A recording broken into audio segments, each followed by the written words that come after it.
I put my work out there and then grew my Instagram very quickly, actually, and kind of tuned into what my audience wanted. And then I think what happened, I started to get more and more requests from other food bloggers to kind of tell me how I'd grown my Instagram, if I had any tips, if there was any strategy that I had, engaged with. And so I then decided to write something called the Instagram series. And about once a month, twice a month, I write an article in relation to Instagram. So usually it's tuning into the pain points that people raise.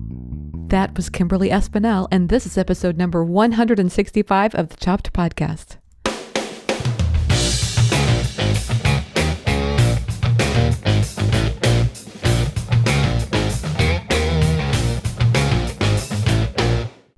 Hey everyone, I'm Marley of the blog Namely Marley. You know, I am your host, and this is the Chopped Podcast.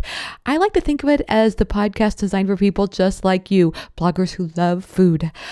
Okay, so, I would like to think of this podcast as a place of encouragement, interviews, tips, strategies, and just lots of soul searching. And, we're this community of bloggers and food bloggers, and we're all looking for ways that we can do the right things as far as growing our audience, serving our audience, and, maybe even having a little bit of fun as we're on the path. That'd be nice too, wouldn't it? Before we get started, I want to share with you the review of the week. This one is from Holly at A Baker's House. Holly says, Chopped is a podcast I listen to each week, and I love hearing about the lives of bloggers and industry experts. I especially enjoy hearing how they have developed their businesses. Great info. Thanks. You're very welcome, Holly, and thank you for leaving that 5-star review. Getting these reviews makes such a big difference. Not only is it just nice to hear the feedback, but it's also just, it's a great tool because it helps us get more high quality guests to be on the show. So the more we have those 5-star reviews, the more, our podcast is shared with a greater level of audience. And then at the same time, like I say, that helps us get those really great guests that, keeps you coming back for more. So thank you so much for all your 5-star reviews. It really means a lot. I would love to be sharing about you as the next featured listener in a future episode. So just leave a review of the Chopped Podcast on iTunes and I'll look for it. And I read every single one of them. And thank you all so much. So on to today's show. Today I'm talking with Kimberly Espinel. She's of the site The Little Plantation. Kimberly started her career as a social worker, and she knew she wanted to have something in her life that gave her more flexibility for her family. I love her story so much because she talks about, how she discovered food blogging and how it was such a great fit for her. How at the same time, we all struggled early on with the food photography, and Kimberly talked about that and how it really just didn't feel intuitive to her at the beginning, the food photography. It's a skill she really had to work on. And listen to this. Now she actually teaches food photography to other bloggers. Is that not cool or what? I mean, I love the story of somebody who is struggling with something and then becomes the teacher of that. And I actually think, honestly, people that do struggle with something early on actually make the best teachers because they really understand, what you're going through as a student. And her food photography is just out of this world beautiful now. And so, I just really enjoyed our conversation. I really also liked how she talked about how social work was a perfect beginning career for her because it really taught her how to listen. And I think sometimes we have this tendency as food bloggers to kind of tell a lot, like, here's these delicious brownies and you will like them. Or here's why you'll like them. And it's important, obviously, for copywriting language to kind of have that, affirmative sound and positive and enthusiastic sound to your writing. But at the same time, we have to be careful not to let that kind of consume us all the time. We have to be good listeners. And Kimberly talks about how she used that not only with her blog, but also with Instagram of all places, that she got onto Instagram and just her account just really took off. And in fact, I looked today just before I recorded this, and as of today, she has nearly 65,000 followers on Instagram. So she's clearly doing something right. But just as I say that, I remember what Kimberly said, and that is that the number of followers is really not something that's as important to pay attention to. I know, does that surprise you? She actually even mentioned how a lot of sponsors and brands are not even as interested in, those large numbers. Of course, they pay attention to it a little bit, but they're also interested in influencers who have smaller numbers. And she talked about how actually it's really important to have an engaged audience. So you could look at the followers as one of those. Have you heard this term? It's a vanity metric. It's like a metric that you care about because because you care about what it looks like to other people. I think that's funny, but yeah, I do it. So I'm not laughing in a judgmental way. I'm laughing probably more at myself than anything because I've fallen prey to that so many times, as if it matters. I think probably because I was one of the early people on Pinterest and I ended up getting recommended. And so it's like my favorite. It's my favorite for other reasons as well. But one of the reasons is I have a lot of followers there.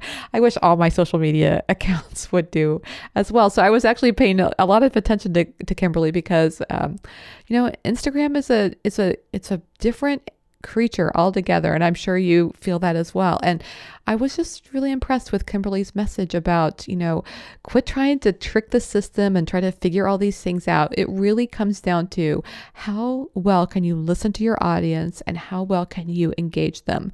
Because, what good does it do if you have 100,000 followers on Instagram and then you go to the post and, they get like 10, 20 likes or something like that. There's clearly no engagement there, right?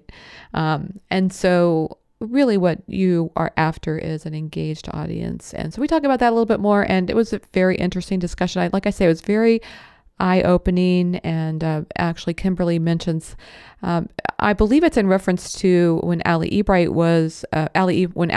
of Give Me Some Oven was on the podcast way back in episode 10, Allie said that rather than thinking of your audience as only 500 or quote, only 1,000, imagine if you were speaking to that number of people. So if today you were going to go speak to 500 people, how excited would you be? Or if you were going to speak to 1,000 people, just imagine whatever number of followers you have on Instagram.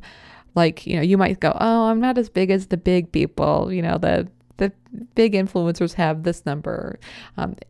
If you look at your audience that way, you may be overlooking opportunities to actually serve them because I don't believe you can serve something that you're taking for granted. And that's the message I got from Kimberly. And in fact, Kimberly mentioned that as an eye-opening experience for her to realize, you know what, if I have 500 followers on Instagram, if I have 1,000, whatever that number is, just serve them, figure out what they're looking for, and deliver that to them or engage with them. Another thing I think we talked about that I really, really liked is that, it's easy to feel intimidated on Instagram. Like if you don't have the model home, or, she mentioned something about an infinity pool. Like if you don't have all these things, you think that you can't compete with other people on Instagram, but really what people are looking for is someone they can relate to. And there are more people like you on Instagram. So when you're yourself and you share about your life and things that are going on, people will relate to you even more. I clearly am someone who wants to take that message on, and I actually have been experimenting, trying more of my own personal photos on Instagram, and it's been really helpful. Another thing I did, which I know is kind of dorky, but I'm really enjoying it, as I actually started an account for my dog. He's a Westie and he's adorable. So, he's very photogenic, but it's been really interesting for me to learn about how I feel when I post things on his account that don't do very well, or ones that do. And I just find it interesting that I don't take it very personally. Like if I post something and it flops, I kind of go, oh, I guess people don't want to see pictures of Coco laying in his bed. No big deal. I won't do that anymore. Or I'll do it again later and try it and see if it works. It's been a really good playground for me to, mess around with a little bit. And so even though it started out kind of dorky and I can't believe I'm doing this, I'm really glad that I did it, because it's just been, found it really intriguing. Another thing I've found is just showing up is helpful. Just showing up and consistently putting content there has just been really helpful. So anyway, that's a little aside on Instagram. Obviously, Kimberly is the pro, and she has got some very good advice on our show today. It was really helpful. So If you love inspiring Instagram advice, you're going to love today's show with Kimberly. She's not only a food blogger and a food photographer, but she also takes on clients where she helps them improve their food photography and their Instagram strategies. I think that's so important because not only does she come into this discussion from her own perspective, but she also understands from the perspective of the clients that she works with and the fact that they're learning and the experiences that they're going through. So she's got a lot of really good insight. I really loved this informative and inspirational conversation. I think you will too. So let's get straight to it. Here's today's featured discussion with Kimberly Espinel.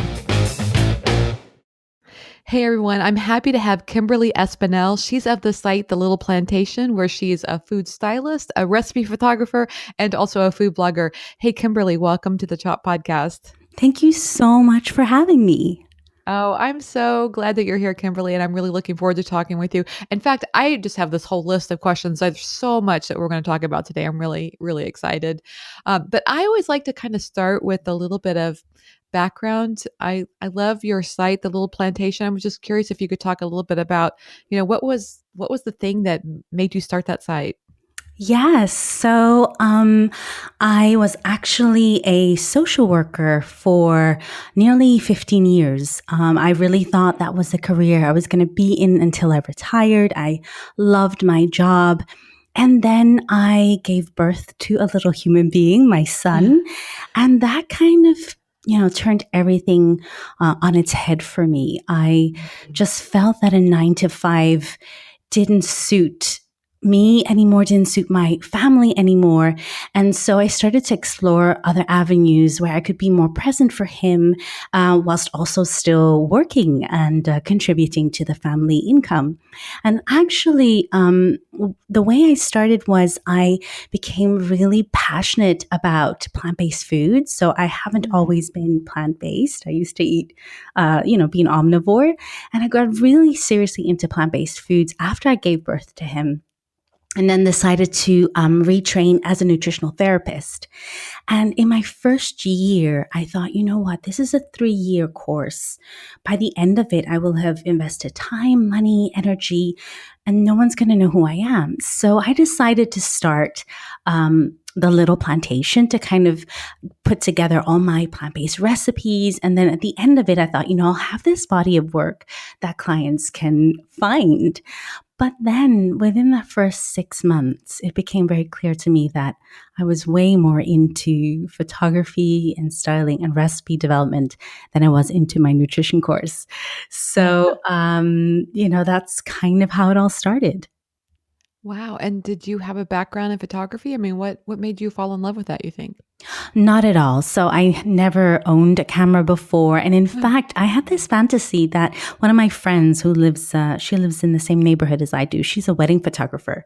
So I had it all sussed out. I was going to ask her to take the photos and I was going to do the recipe development. But of course she had, better things to do than come and photograph my food. So I had to pick up the camera. And that's kind of how first for me, it was very hard because it's very technical and, that's not how my brain works.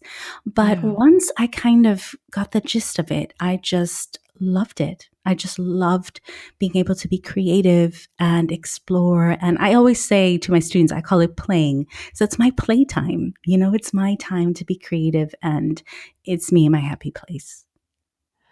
Yeah, I love that because I think there's a lot about food blogging that's very technically focused, and to have these areas that let you be more artistic feels so good. I love it. And I think there's so much, there's so much that goes into developing a recipe, trying it out, tasting it, and then to kind of translate that into something visual and to tell a story in the process. I love it, and I usually, set aside a few hours to work on the photography and the styling, and I kind of lose myself. It's a really nice feeling.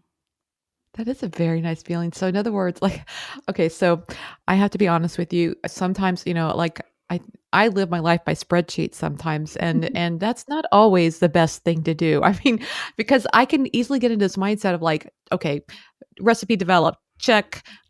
Recipe in the right format for the site, check.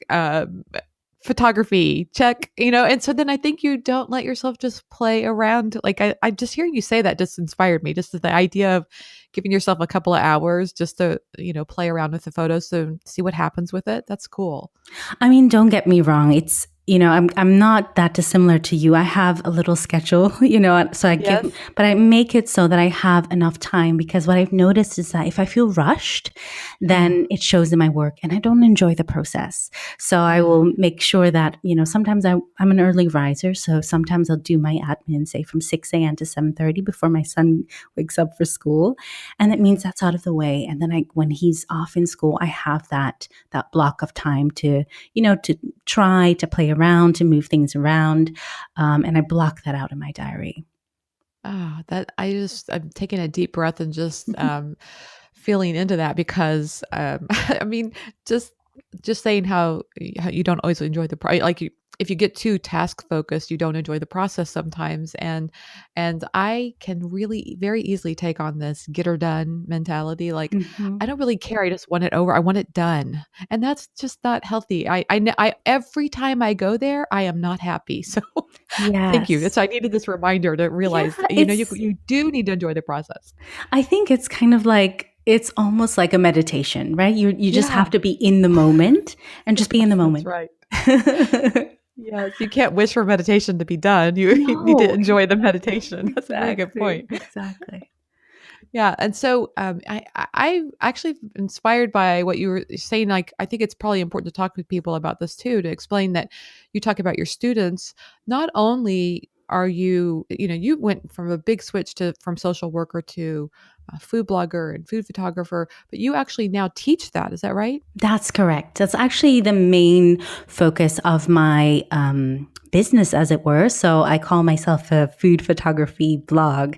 So I give a lot of tips around food photography and styling on the blog, and I teach in person workshops and also online workshops. And in fact, I feel that my 15 years as a social worker has given me the tools to do that, because Mm. teaching is really about listening. It's listening to what your students have to say, and explaining things in a way that they can understand. And that kind of communication is really the bread and butter of social work. Listening, tuning in, and then responding. But I think the other thing is that I'm not innately gifted for photography. I'm not innately gifted for styling. And so because I started where my students are, I can really, empathize with their journey. Mm. I think it helps me as a teacher. Well, I also think you're not going to put up with the crap that people want to throw out there that says, "Oh, I'm just not. I don't have the gift." You're. I think what Exactly. I'm hearing you say, because come on, it's so easy to say that, right? Like, "Oh, they Exactly. just have a gift for that, so they're just naturally talented." But maybe you're saying that don't let that you have that.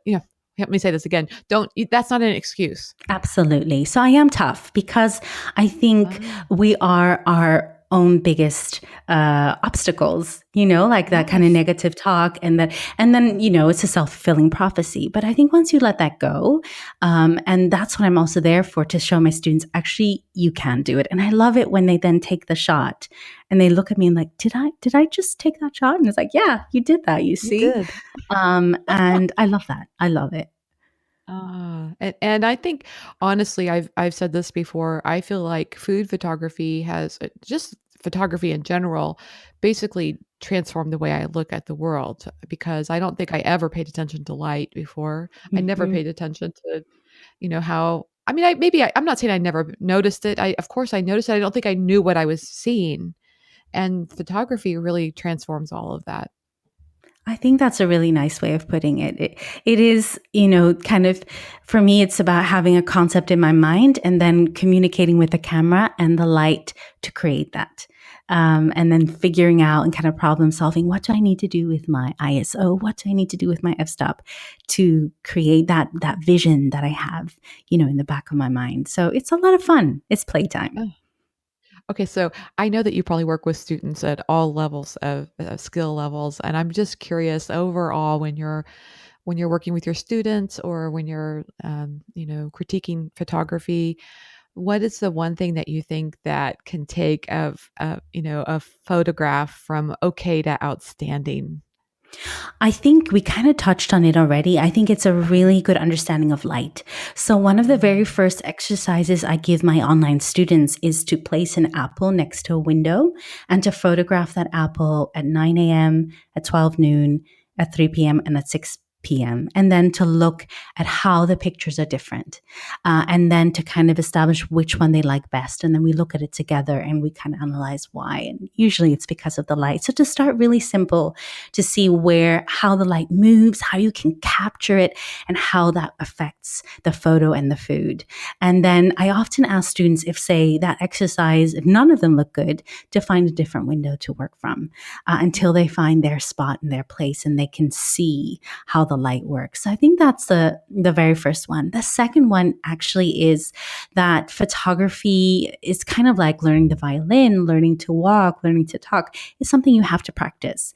And I've noticed, especially with my younger students, that they kind of expect to pick up the camera today and to be a professional photographer tomorrow. And it doesn't work. You have to train that muscle. And so it's really practice and being kind to yourself, allowing yourself to make mistakes, to learn from it, and then to try again.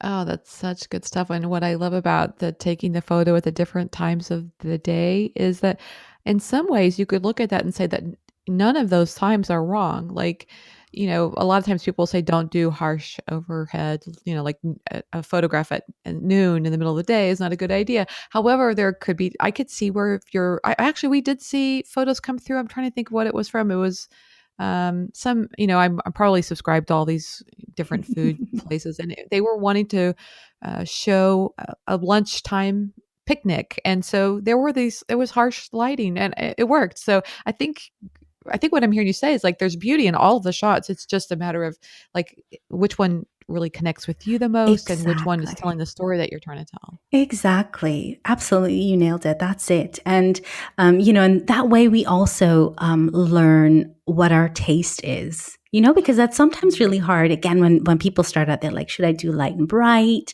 Do I want to go dark Yeah. and moody? And so I think by actually taking the picture and then this sounds really airy fairy, but I always use the heartbeat as a sort of measure. So if your heart beats faster when you see that picture, that means that that's what you're drawn to. If there's no response, then that's not you. That's not your style. Doesn't mean that it's Ah, not nice. Doesn't mean that, right. but it just means that that's what you're connecting with at the moment. And Wow. so, yeah. Mhm. Very good. And I also know that you mentioned that you coach Instagram. So this is kind of a hard right turn, but in some ways it's very similar, right? Because Instagram is a very visual medium, and it's a place where a lot of food bloggers, spend time growing their audience and just really sharing their food photography. So curious if you could talk a little bit about your journey with Instagram and how it is that you've come to teach that. Yes. So my journey was I'd never heard of Instagram before I started the blog. I mean, I have to say this is more than 4 years ago, so it wasn't then what it is now. But one of my friends showed me the app, and I was mesmerized really from the outset. And so got on it. And I guess what I like about it, what most people like about it, is that you have an instant response from your audience. There's that instant connection and engagement. And so I put my work out there and then grew my Instagram very quickly, actually, and kind of tuned into what my audience wanted. And then I think what happened, I started to get more and more requests from other food bloggers to kind of tell me how I'd grown my Instagram, if I had any tips, if there was any strategy that I had, engaged with. And so I then decided to write something called the Instagram series. And about once a month, twice a month, I write an article in relation to Instagram. So usually it's tuning into the pain points that people raise. So, why am I losing followers on Instagram? It's a very common thing. So, I've written a blog post about that, why that happens and what you can do about it. Or, can you still grow your Instagram organically in 2018? What are the ways? What's stopping you from achieving that?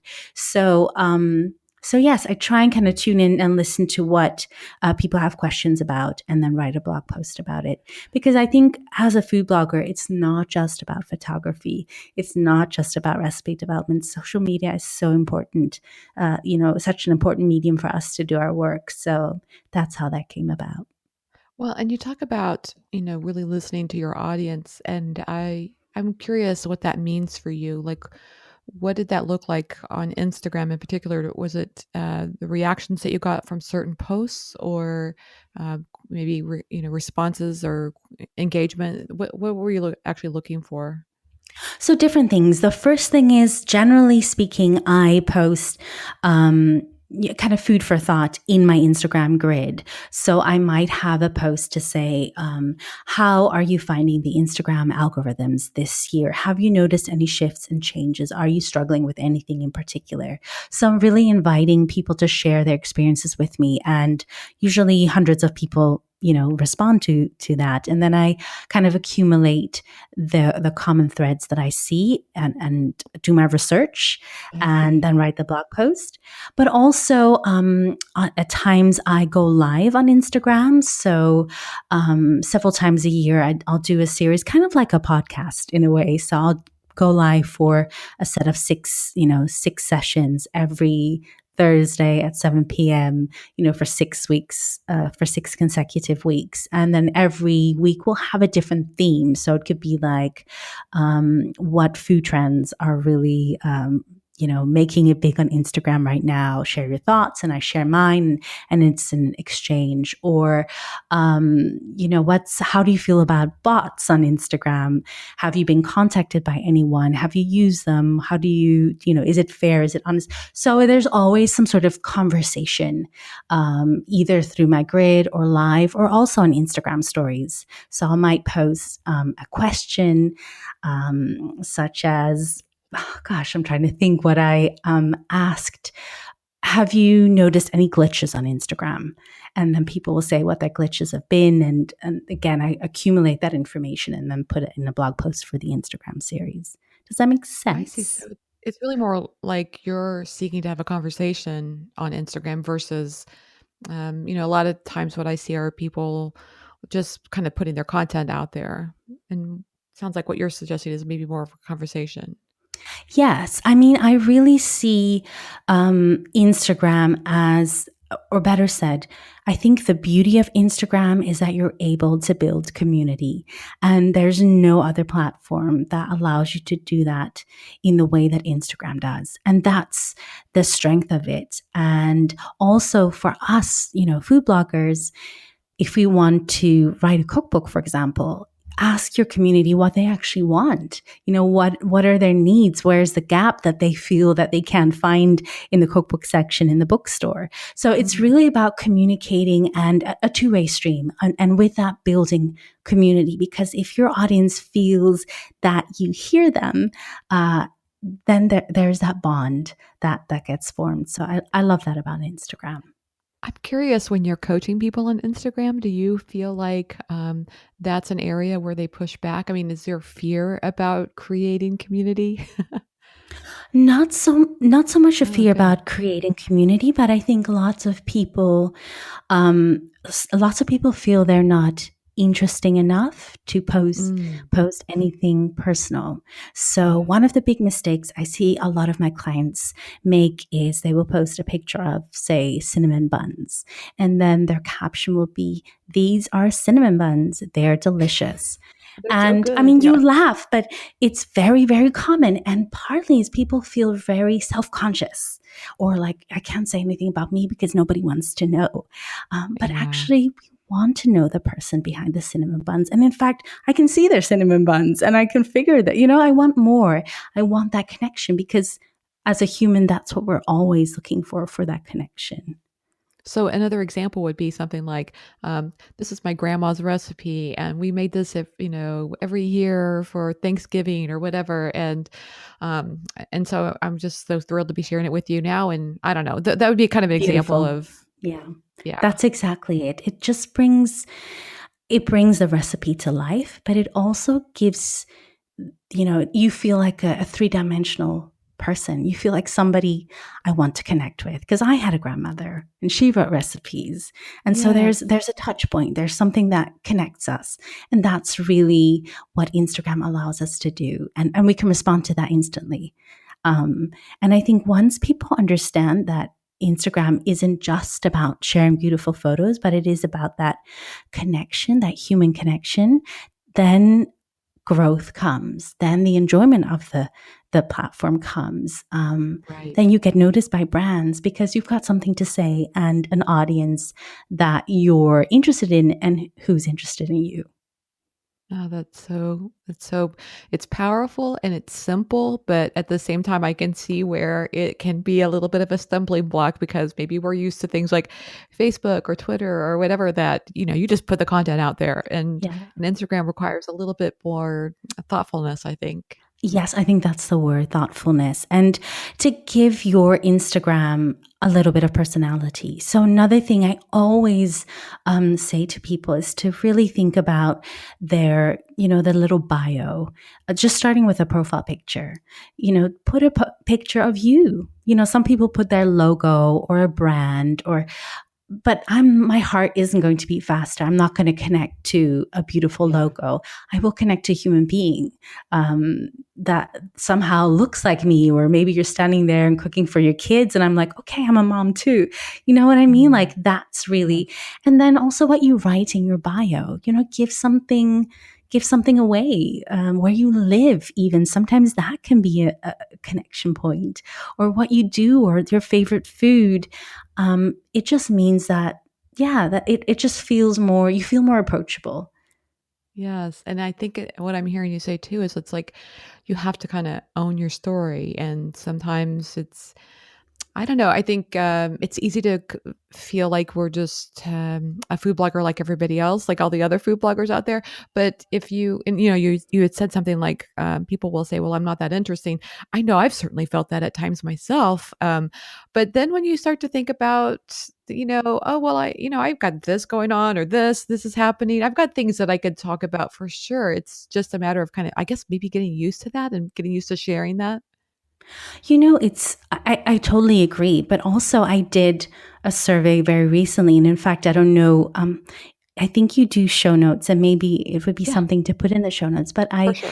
I said, one of my kind of questions was, there's so many beautiful Instagram feeds around. In fact, there are more than a billion monthly users.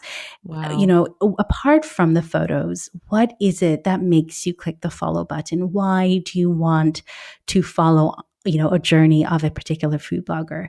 And one of the things that came out was relatability. Hmm. So a lot of people noted that they really like it when they can relate to the person behind the grid, and Yes. when that feels authentic. So I'm sure there are lots of bloggers who, whatever, do their shots, at the top of some sort of flashy hotel with an infinity pool and all those sorts of things. And I'm sure there's an audience for that too. But I Yeah. think the reality is we just want to feel like there's somebody else out there just like us, who's got to feed the kids and, make dinner and run the house, just like us. Right. And that's really what makes people follow along.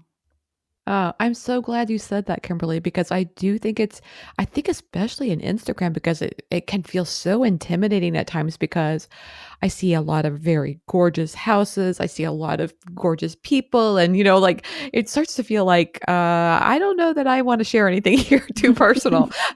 To me, it seems like Instagram is like this, it's like a paradox between people being completely authentic or people being completely curated, and sometimes it's hard to know the difference. So I think there's still a place for curated pictures, Mm, but I feel that the captions and then Instagram stories is where the personality comes through. I I mean, we see. don't want Okay. to look at dirty dishes. We Right. that's not what your Yes. grid should be used for. But we do want to know who the person behind the grid is, and the captions and your stories are where that can shine. I see. Okay. Does that That make makes sense. sense? Yes, Cool. absolutely. So what I think what I'm hearing you say is like, go ahead and pay. some attention to your feed and what that looks like, especially your profile page and what people are seeing when they go there. But let your stories and Instagram live be a place where you come out a little bit more. That's it. That's exactly it. And that's another thing, again, in terms of what my students do, some of them don't actually even use stories. Or another thing, they'll just, post, take a quick snap of this is what I had for lunch, but not sharing their story. So it's really where where you have the space to do that and what people love. Right. And then do you pay attention at all to the numbers? So, for example, Instagram gives you this ability to look at analytics on stories or on your posts as well. And do you spend time looking at those analytics? In other words, does that help you determine, okay, this went over very well, I should do more of that? So, can I answer that in two parts? Please, I'd love that. So, I would say I don't look at my follower number. I just think whatever is, and if I have 400 people who are there, I will appreciate and cherish those 400 people. If I have 57,000, I don't obsess about growing that number. I just really want to serve the people who are there. So I don't look at that. I do look at my analytics in stories because it gives me a really good indication of what my audience is responding to. And ultimately, I feel that my role as a food blogger is to serve my audience. And so if I'm posting something and I have a very high dropout rate, then I know, okay, that's not resonating. That's not Mhm. working. And, there's certain stories that are. So I'll take a note of that and I do more of that. So for example, I know that if I do stories around, sometimes I do like tutorials on how I edit my shots. And I do that on stories and I walk people through the process. The Mhm. dropout rate there is very low. And I get a I lot bet. of Yeah. messages at the end. Thank you. That was so helpful. Or, that all that sort of stuff. So I know that's a need of my audience. So I'm going to meet that need. And so I do look at that. Okay, I think that's very helpful. I love that because it is easy to get hung up on, especially that follower count, and really want to grow that. And it seems like everybody's talking about how you grow your number of followers, but I think I'm hearing you say, don't worry about that so much. Just Don't serve the people worry. who are there. Absolutely. I mean, I've heard people say this, and I'm picking this up because I've heard it somewhere else, but I thought, when I heard it, I was like, dang, that's spot on. You might have 400 followers, but how many times do you have an audience of 400 people? Just Yeah. imagine you're sitting in an auditorium with Yes. 400 people. That's 400 people who are taking an interest in what you're doing and who have, decided to follow you. So honor them, serve Yes. them. I also think in terms of food blogger and income, so, talking harsh numbers, I don't believe that brands are that set anymore on you having a large number Hmm. behind your Instagram handle. Really? Yes, and I'll tell you for why. One is people can buy followers, and brands, have sussed that out a long time ago. So they're not that set on it anymore. It doesn't mean that much anymore. What they're much more interested in is engagement.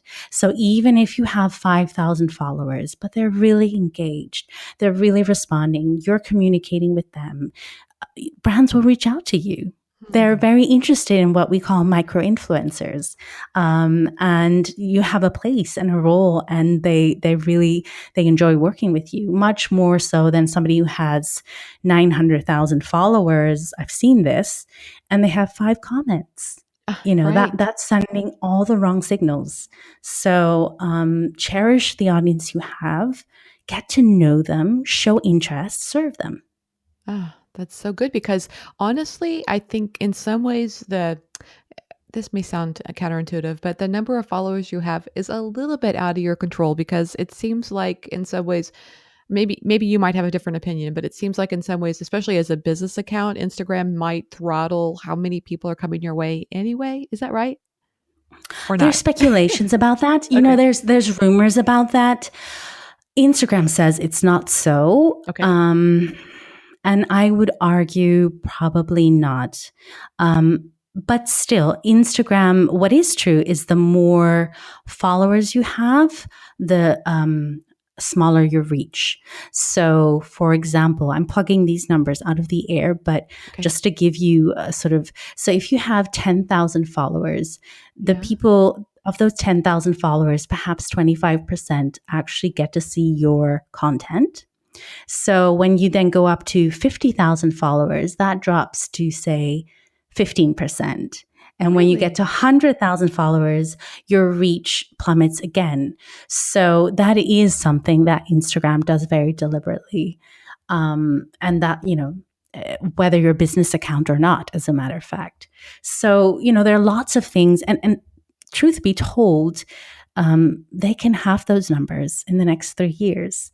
So it's always, that's why also the other thing I always tell my students is Instagram is or should be one part of your food blogging strategy, but not Oh, everything. yes, that Not makes everything. sense. Because you could work to grow 50,000 followers and only 15% of them are going to see your stuff.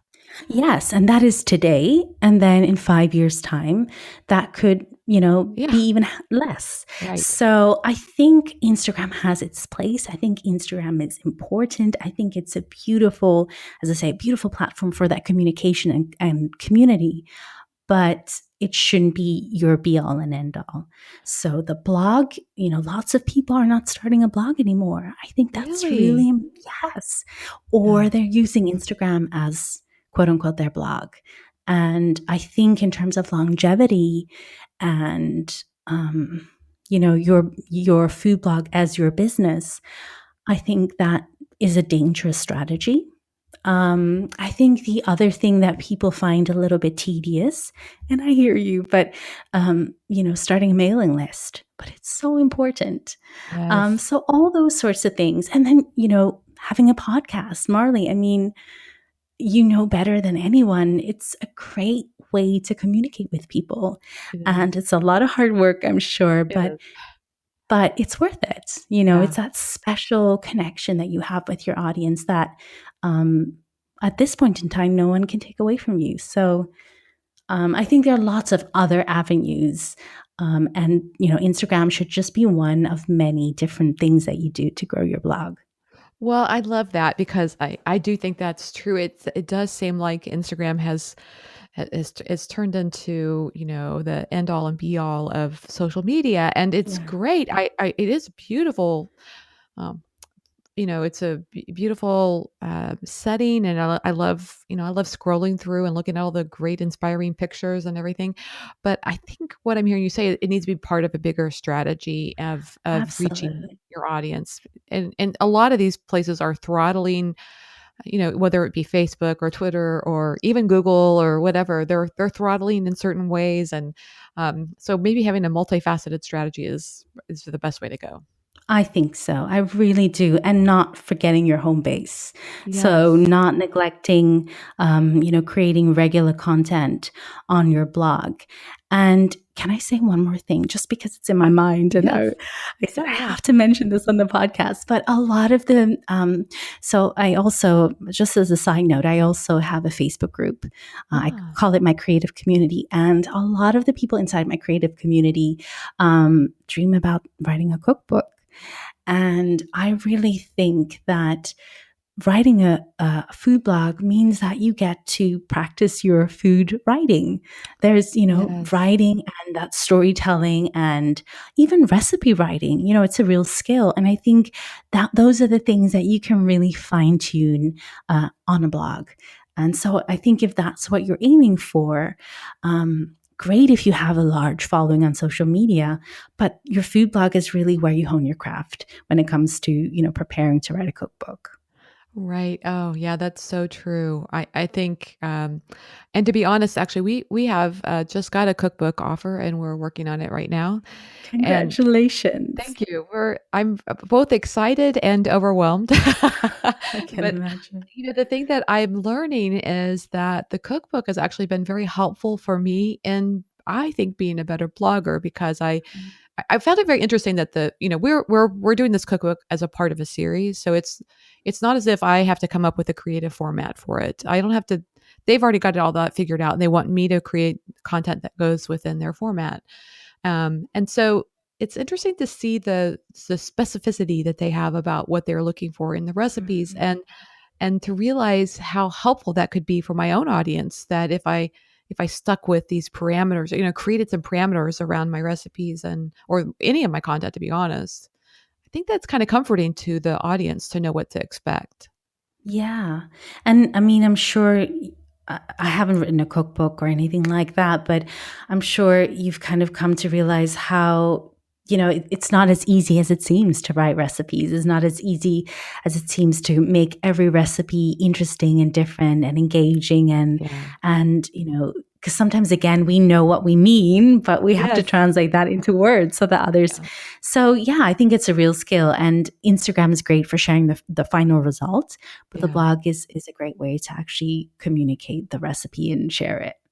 Yes, so true. And another thing I really like that I'm hearing from you is this experimental mindset that I think sometimes, especially after you've been blogging for a while, it's easy to kind of be, I don't know, like it feels like fear starts to take over the driver's seat, because I look back on some of this old content and I think, oh, what was I thinking? I should not have done things that way. I maybe have created a formula, and then I get afraid to venture out beyond that formula. And so Mhm. I think what I'm hearing you say is don't give up on that experimental mindset. Just keep playing and finding, your we always evolve. We should always be evolving. Yes. And to take that further is, I think the reason that a lot of blogs don't succeed is because a lot of bloggers follow trends and do, what's Yeah. already been done, Yes. or emulate somebody they admire, rather than take a different route Yeah. and set a trend and explore and find new ways of, whoever in vegan food, there's something called aquafaba, which is, Yes. I'm sure you know it, Yes, I but do. just in case there's someone listening, it's the kind of liquid of the chickpeas. And if you beat that up with like a high speed, kind of egg beater type thing with sugar, it becomes like a meringue. Yes. Like when I went into plant based foods, that didn't exist. And Right. somebody just came up with that. And now we're all crazy about it. And that's what we need. We need people to innovate and create and find new ways. And the only way you can is if you keep trying new things and explore. Can you imagine being the first person to figure that out? I mean, like, how did that happen? I How did somebody go, I'm know. going to take the liquid from a can of chickpeas and see if I can whip it up into a meringue? It's so cool. I don't I know who know. it was, but I think it's phenomenal, fantastic, Yes. And, wonderful. if you don't have that mindset of like, let's just try whipping this up and see what happens. I think to me, that's like you say, that's where the magic happens, really. Yes, yes. Yeah. I just, I just keep thinking about, okay, so let me just say it this way. I've spent a lot of time talking about SEO over this last year because we went through this process of having an SEO audit. And, Mhm. SEO is search engine optimization. It's really kind of the technical side to me of blogging. And I've spent a lot of time focusing on that. And I want to say this carefully because I see the value in it, but I think Mhm. if you spend too much of your energy on that, that can be dangerous as well, because I think it does kind of make you cautious about your content, and maybe Yeah. precious. Precious is the word that comes to mind. It makes it feel too precious, and then you start to not create as much. And then one thing I found very interesting in looking at my analytics is that um, there's this big pressure on finding keywords that people are searching for on Google. So like, if I want to create a new recipe, then maybe I feel inspired about this new recipe I'm working on, but then I go into looking for at the keyword and nobody is searching for that. That's kind of something I heard a lot this last year. But what's funny is my number one traffic source right over this last year, to be honest, is from a recipe that nobody is searching for on Google. Isn't that Really? funny? What is it? It's my I make these vegan peanut butter balls, and I get the most traffic from that. Isn't that Ah, interesting? very. They Yes, but sound if you delicious search as for well. vegan peanut butter balls on Google, nobody's searching for that. 0 Hmm. is the number that comes up. That's interesting. Yes. Maybe there's another keyword there, like protein, high protein, or something. I think it's actually from Pinterest. I'm getting a lot of that traffic from Ah, Pinterest gotcha. or So other or interesting. Facebook, or it's not that. Google's great and it can really deliver some traffic, but it is not the only source of traffic that we should be worried about. And I think that's why um, maybe it's looking at our blogs or Instagram or whatever as multiple sources of traffic. In other words, our Yes. audiences are coming from different places and we have different, so Yes. that's okay. In other words, it's okay if you want to look at keywords, but also follow your passion too. And if you feel inspired to make some recipe, then I think that's important too. Yes, and with that also just tuning into your audience. You know, if they Yes. say they want some raw vegan peanut butter snacks for on the road or Yes. the school run or whatever, then you're giving them that. And Right. so I think it's and ultimately, if you look at Google from a different angle, it's really they want to send people to the most useful, uh, Yes. you know, helpful, insightful content. Right. And as long as you make that your main aim, I think that's probably and not to suggest that, digging into your SEO isn't helpful. It is. And I think Sure. as a food blogger, it's a must. But not to kind of forget the overall aim is just to serve your audience and provide what they need and what they're looking for. And I think that kind of goes back to what you were saying earlier, not just Yeah. like everybody's writing about aquafaba, so that means I have to do aquafaba too, or whatever. Um, but to to really know your topic, I think sometimes, I mean, speaking from my personal perspective here, and I imagine other people may have experienced this as well, that it's too easy to kind of play the game of blogging and not really Yeah. really get focused on, okay, this is what the audience is looking for, content on this, and I want to really know it and really help them know it better too. Yeah. And I don't know if this has happened to you, but at some point in my, quite early on in my blogging career, I was like, okay, I'm going to do, this because it's so trendy. And it totally, fell flat. And Ah, then there was yes. other stuff where I just like, you know what? I really like to do this. Yeah. And then, and it made me happy. And then suddenly that one went viral so I think sometimes Yes. the universe kind of sees what your intention is. And if they're like, okay, if you're coming from the wrong place, we're not going to make it happen for you. Sometimes I've seen that as well. I think that's so true. And I think there's something about like, sometimes I think if you want something so bad and you're just like all focused Yeah. on it, and there's a kind of like that story of if you love something, set it free. It's like, if Yeah. it comes back to you, it's meant to be, that kind of thing. Like Yes. if you kind of relax a little bit more and it's maybe it comes through the side door, like when you're least expecting it, rather than, this hardcore press over this one thing. I'm speaking so generally here. It may be hard for people to understand what I'm saying, but I totally get okay, good. it. At least you and I understand what we're Yes. talking about. Yes. Who cares about everybody else? It's just you and me. Well, I actually, my screenshot, my screensaver is a picture of bamboos, and it reminds me of, it's like a bamboo forest, and it reminds me of a story that I heard about bamboos, which is that, I believe it was a bamboo that when they plant the seed, it does nothing for years.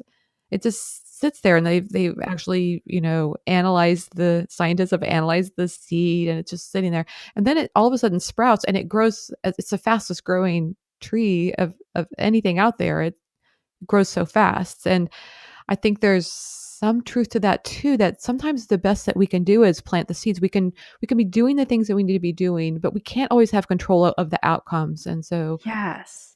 And also, actually, as you're saying that, for me, it sounds like the perfect analogy of what food blogging is like. You started and your mom and the next door neighbor read it, and yes, it's just them for the first couple of years. But then if you stick with it, then it grows, and it yes. just grows. Um, so yeah. Yeah, I love that. And I think, I think what we're kind of saying here is to be gracious to yourself on the things that you don't have any control over, and to be, aware and applying yourself to the things that you do have control over, like your photos, and Mhm. I think I love the things that you talked about on Instagram, and sharing purposefully there and helping your audience. Yeah. Yeah, I love that. Okay, great. This has really been helpful. I mean, I'm just curious if there was just one thing that you could share. I think workflow is a thing I hear a lot about. If you would share a little bit about your workflow and what that looks like for you. You mean as to how I structure my day Yes. or Yes. um so yes, generally speaking, I rise very early, just because I find I'm the most productive those first, few hours after waking. So, what I have is I have a diary that's kind of structured hour by hour. So I plan it out usually the night before, but I like to wake up and just get all my emails out of the way for the day. And I have a set slot for social media, usually about an hour. I have to say, it takes me about that, Mm. sometimes an hour and a half, where during that time I'm really focused on it. And if I don't slot it in like that, I can be on, Instagram for hours or, Yes. check and recheck. And then I also have family time. So I pick up my son from school and then everything kind of, has to wait because he takes priority. And then usually the time that he's in school, I create something. So sometimes that's a blog post. Sometimes that's photography work for clients. Sometimes it's writing for my ebook or whatever it is I'm doing. So it's a real structured creativity period. So yeah, I kind of block it all out in my diary, if that makes Oh, that's sense. so smart because I do think it's easy that your day can just get out of control if you're not, like you said, you could spend hours on social media alone because you're in there just to respond to comments on your stuff, and then you end Yes. up in some other place, and Yes. you've been there for too long. So I love the idea of having, when you talk about responding to your emails in the morning, do you actually turn off your emails after that?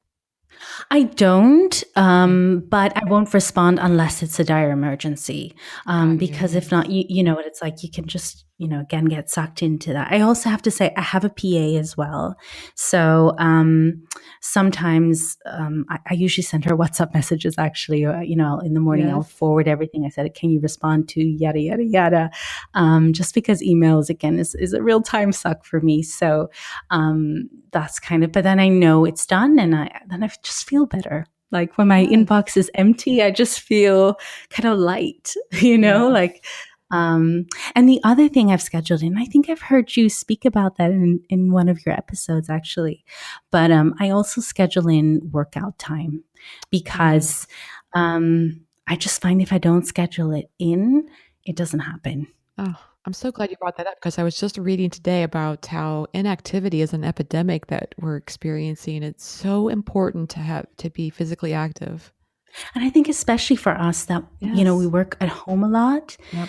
and there's so much, behind computers, editing, answering emails, social media.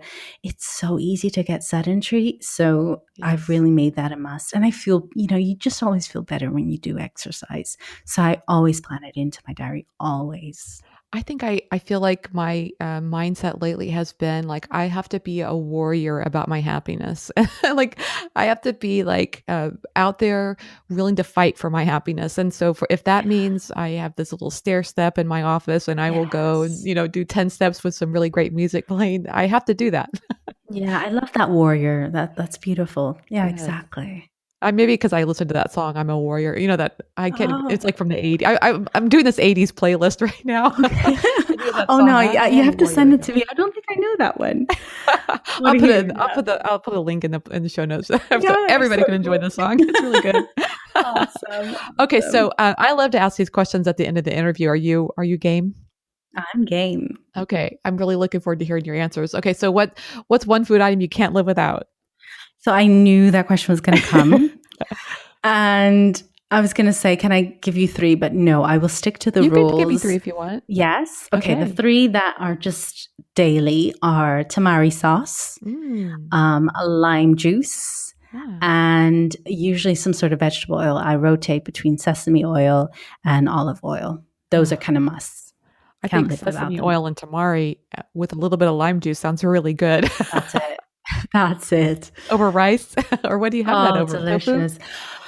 Tofu and, just anything. I usually reduce it down a little bit to make like a salad dressing, or Mm. I just love it. Oh, that sounds like it would be divine over a salad. That would be so good. It's got all the flavors covered. Yeah, I love it. Exactly. Yeah. Okay. So what's a favorite app on your phone? The podcast app, my number one. Yeah, really, for sure. Definitely. 100%. It's interesting that you say that. That is probably the app I go to the most, and I would not have thought to answer that one. So that's a good one. Oh, I just love it. I Yes. listen to podcasts every day. And again, I think because as food bloggers, we work at home, we're Yes. alone, just to have that human voice, that other person. I love it. Yes. And it can be, I mean, I found over the years I've gotten very picky about which podcasts I listen to because I need that voice of positivity and a voice of, um, I don't know, someone who's all about, like we said earlier, evolving and being your best. Those kinds of things really help me a lot. Yeah. Yeah. Yeah. I love it. Okay, do you have any time for TV at all? And if you do, or actually, I've actually expanded this question to include TV or books because I realize some people don't Okay. watch TV. But do you I have was a going to favorite say, TV I'm show? a weirdo. I don't watch television. I love that. Uh, Having said that, my mother-in-law, she lives in the Andes, and we usually go for the summer holidays. And she has Netflix, Uh huh. which I don't have. And on there, I did binge watch Chef's Table, which is Oh, that's a great incredible. show. But it's so beautiful. It's just, and again, it's just one of those things where I'm just like, I want, that's pushing me to be better and to explore flavors. But I don't normally watch television. Books at the moment, I'm reading Tim Ferriss's book, Tools of Really? Titans. Yes, Yes. and it's good. I'm enjoying it. I have read his. I think the 4 Hour Work Week. Maybe I read the 4 Hour Body. I can't recall which one of his books that I read, but I actually got a snippet of the Titans book, and I thought it seemed really good. It's good. And what I love is that he divides it into chapters and in that little section. So you can skip over bits that don't, resonate and dig into bits that do. So I'm enjoying it at the moment. Cool. That's really. I'm gonna have to check that book out. It sounds inspiring. I love nonfiction, so that's right up my alley. So, Kimberly, how can people find you online? Yes. So the best place to find me is on thelittleplantation.co.uk because I'm based in London. So it's a UK URL, or on Instagram, The Little Plantation. Love to see people there. Thanks so much for taking the time to talk with me today. I had a great time. Thank you so much for having me. I had lots of fun. Thanks to Kimberly Espinel for being my guest on today's episode of the Chopped Podcast. I have definitely been more thoughtful as I approach my Instagram account these days, and I love that Kimberly's message isn't just about the numbers and the analytics. It's also about engagement and learning to listen and serving your audience. It's perfect words of wisdom for any entrepreneur. Okay, be sure to sign up today for the Chopped Academy newsletter by going to chopped.academy and scrolling to the bottom of the page and subscribing. I hope you loved today's show. If so, be sure and go to iTunes or Stitcher and leave a review of the Chopped Podcast. It only takes a few minutes of your time and it helps the show out so much. And then maybe next week I'll be reading your review in the featured listener section. You inspire me, and I hope today's show was helpful and inspirational to you as well. Thanks for listening and have a great week.